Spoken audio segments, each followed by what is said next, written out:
Hello, my name's Mike, and welcome to Alignment Unknown.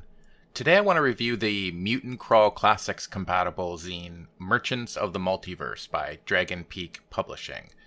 While it's mostly being written for Mutant Crawl Classics, it can easily be used for other OSR type games.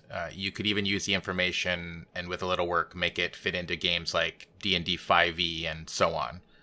I also wanted to make clear from the beginning that I did not receive a review copy. I bought my copy off DriveThruRPG, paid $10 plus shipping for the hard copy and PDF bundle, and these are my honest thoughts about the zine. If you're interested in buying a copy for yourself, I'll leave the links in the description box.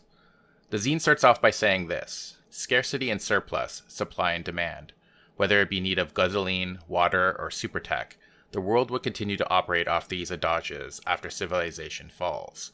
We've created this zine to help fill in those gaps for your post-apocalyptic game, primarily for use in Mutant Crawl Classics, but these rules can be easily adapted for use with other post-apocalypse or science fantasy settings. End quote.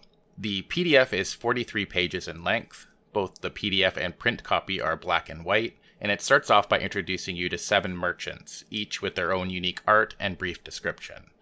Like Vineman Voot here. You get their name, how they come by their merchandise, how they arrive at their selling destination, and a little bit about their personality. Enough to get you started, but not overly detailed. Each merchant takes up 1 page, and that includes the art. Next, you're given some hooks. First up, you have community-related adventures. In Voot's case, he has some cave brethren trapped below ground behind solid rock.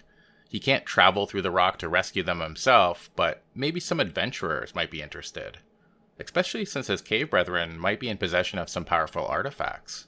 Then you're given search and destroy adventure hooks. Sticking with good old Voot, he's worried that some out-of-control gardener bots are destroying way too much vegetation. They need to be stopped.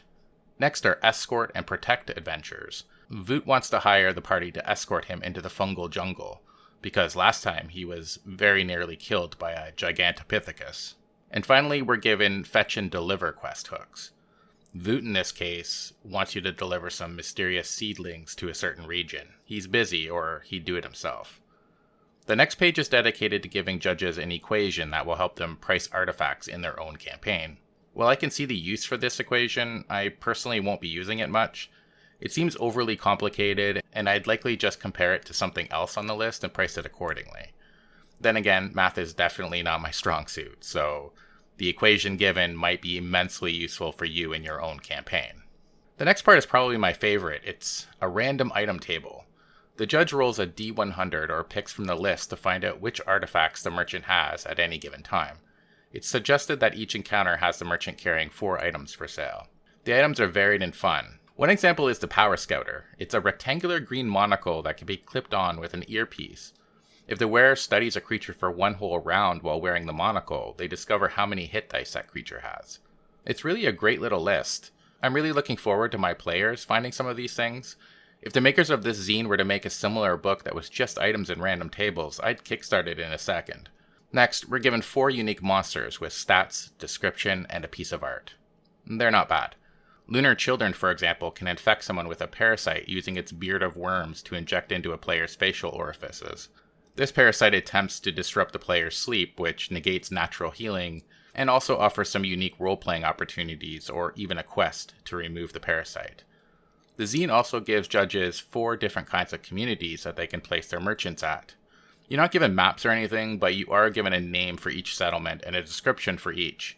You could use them to build your own town, or just scan them quickly to provide a town or interesting location for the players as they travel. You're then given a random table for random travelers, the players might meet, issues of supply and demand they might be facing, and what trade goods those travelers might be carrying, such as beast parts or narcotics. You're also given a neat little table that lets judges quickly come up with regional names, such as the fungal hives. The last few pages are dedicated to a level 1 to 2 adventure for MCC called Brother, Where's My Strider? It's really short and I probably won't be using it myself, but it's there, and more adventures or adventures to cannibalize from my own homebrew are always welcome at my table. One thing I did find interesting was the map. It's not a traditional map with individual rooms all laid out, but more of a flowchart. Overall, I really enjoyed this book. I would have liked to see a more fleshed out adventure and a few more prompts for the merchants, such as voice. included in some but not all descriptions, and more historical details that shape their personalities would have been welcome. But I think the makers were wanting something you can quickly skip to and use for inspiration, rather than a mega detailed book of merchants. And yeah, I can appreciate that as well. Sometimes that's exactly what you need. That's it for the review. Like I said at the beginning of the video, I'll leave the links in the description box for those of you who might be interested in picking it up for your own games or just for your collection. Thank you very much for watching. If you'd like to support my channel and the making of videos like these, please look in the description box for the link to my Patreon. Every dollar is used to improve the quality of my videos. For as little as $1 a month, you'll also gain access to my growing collection of maps, which you can use in your games as well as other perks outlined there. Cheers.